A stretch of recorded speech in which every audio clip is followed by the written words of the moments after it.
And what you discover is that the cemetery has been deliberately neglected. The state is not going to support it, and many of the relatives of the people who died there either left the country or don't have the resources or are afraid to go and to take care of the tombs of their dead relatives. And in some cases, as you see in the picture on the right, there's many of these gravestones that have been desecrated, defaced.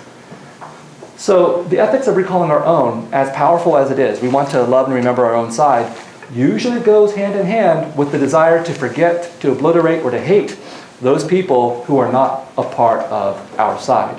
We've done it in the United States. The Vietnamese who are victorious have done it in Vietnam as well.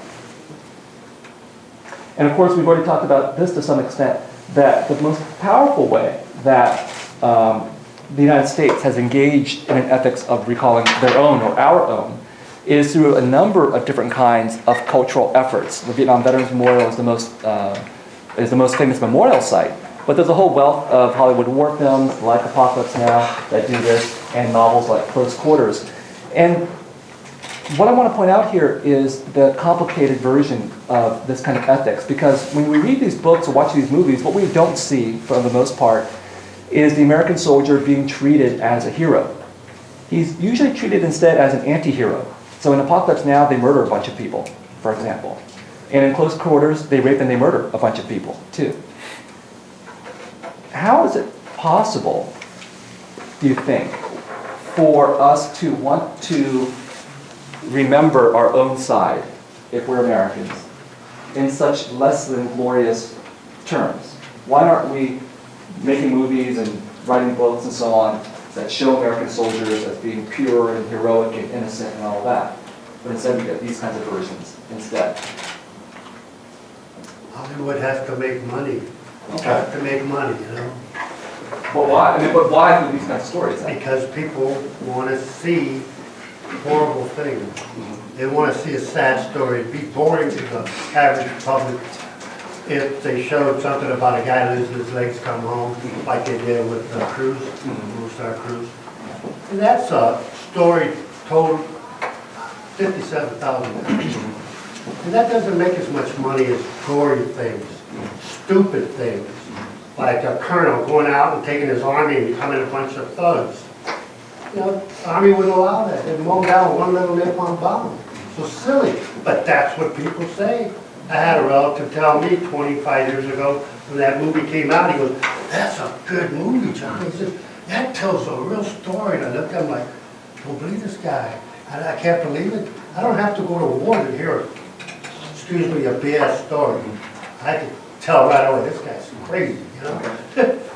I think when people like do go see those movies, they're not thinking about the history or that this actually could have possibly happened. It's entertainment, you know, and that's all it is to them is, wow, that guy just got blown to pieces. That's entertaining to us, you know. You know, one of the interesting things about this movie, Apocalypse Now, is if you've seen the movie or read the book Jarhead, how many people have read the book or seen the movie Jarhead? Do you remember that the Marines, as they're getting ready to go to war, they watch this movie? Yeah. Right? And they almost orgasm. I'm not joking, this is the way the scene is shot. There's a famous scene in Apocalypse Now where the helicopters are attacking the village, right? It's the most conventional war scene in the film. This is the scene that the Marines are watching. And if you should read the book Jarhead too, it's a very good book.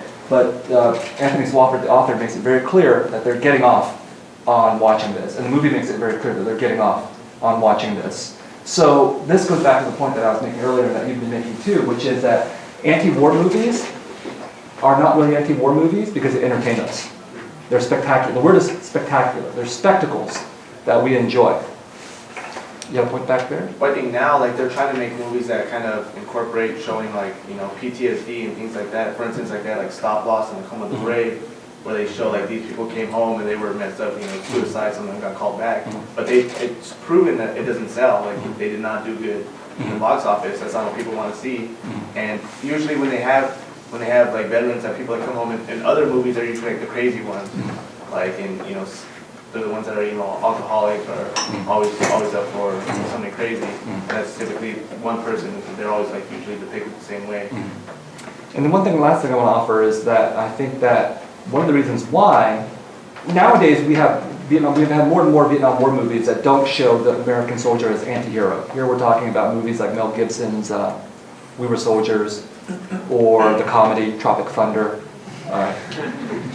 But the reason why I think that these movies and books were written and made with antiheroes is that it's better to be an antihero than not to be at the center of the story. So in the 1970s and 1980s, it was clear to Americans that this stuff had happened. They were still living memory, right? So Hollywood just couldn't simply rewrite history. They would try to rewrite history really quickly with things like Rambo, right? First Blood Part 2. But they couldn't totally forget this history since so many people remembered it. But the point would be, think about it. It is better, if you had no other choices, you would choose to be the anti-hero in your own movie versus being the extra, versus being the person who's in the margins or the background. The Vietnamese people are the extra. They're the ones in the background, in the margin, getting killed and getting forgotten and everything like that. You know, no one wants to be that person. So if you had another choice, you would rather be Marlon Brando or Martin Sheen doing all the killing. Right? It's better to be the anti-hero of your own movie than to be an extra elsewhere. And that's basically how Vietnam War popular culture dynamics have worked in the United States in the years after the war. Now we see so many negative Vietnam War films. It's bad in one way, but it's better, it's positive still for Americans because they're still at the center of their own story. So when Americans go visit Vietnam, a lot of American tourists get really upset at what they encounter in Vietnamese war museums and memorials. So you've all seen the Vietnam War movies where, you know, the Vietnamese is depicted as a gook, right? Faceless gook, et cetera, et cetera. I'm sure it doesn't bother most of you. Whatever, they're gooks. So Americans come and they see a diorama like this, which is at the, it's a My Lai master diorama at the Sun Ni Museum. Sun Ni is the name of the village that Americans call My Lai. And they see this diorama depicting the My Lai massacre with American soldiers killing these civilians and everything. This is a very typical kind of diorama or depiction in Vietnam of how Americans are remembered. Americans get upset because they're like, half of Americans get upset. You can read the guest books where people can write their comments. Half of the comments by Americans are, we feel so terrible, we're guilty, we did these kinds of things. The other half says, this is propaganda. We're not really like this.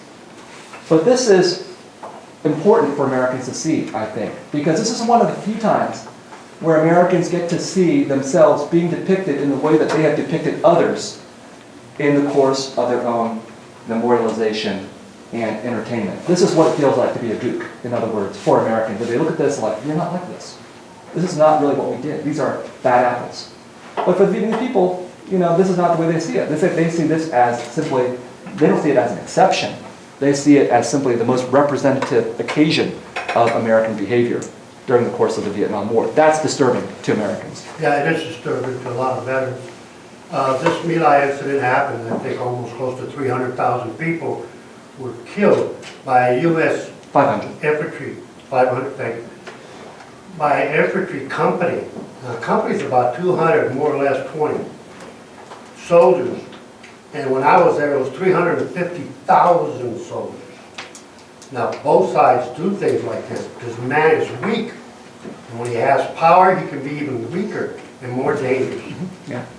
And it bothered me. I was at Fort Benning, Georgia when this happened, and I thought they should have gave that guy life. They gave him a quick court-martial and put him on a house on the fort in Fort Benning, Georgia. And he was pardoned a few months later. And then, yeah, and then he got a pardon. And before that, he was let out to go to work for the insurance company, I think it was.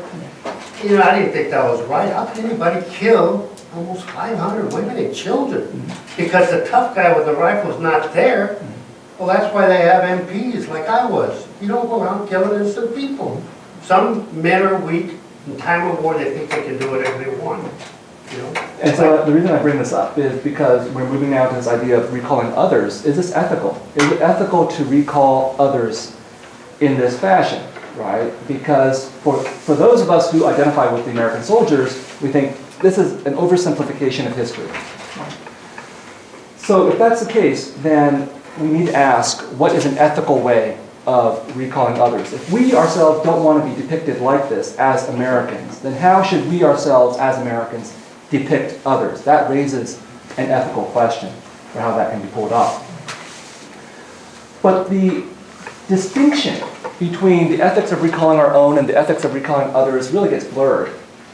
Because what I'm going to argue is that the way that these two dynamics work is that eventually we learn how to see others as a part of us.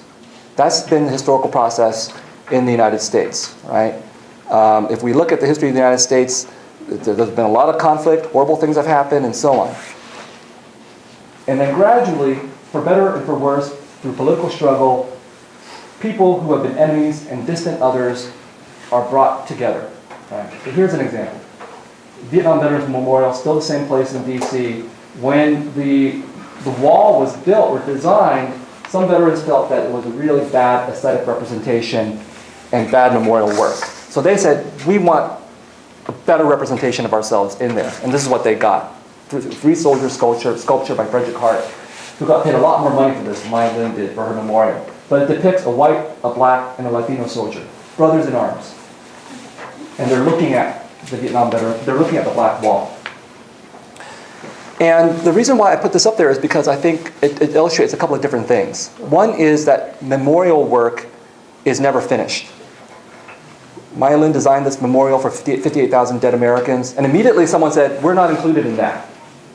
We want our own sculpture. And then a few years later, a nurse's sculpture was built nearby too, when the nurses said, we're not included in this. So the ethics of recalling others is always at work in the ethics of recalling our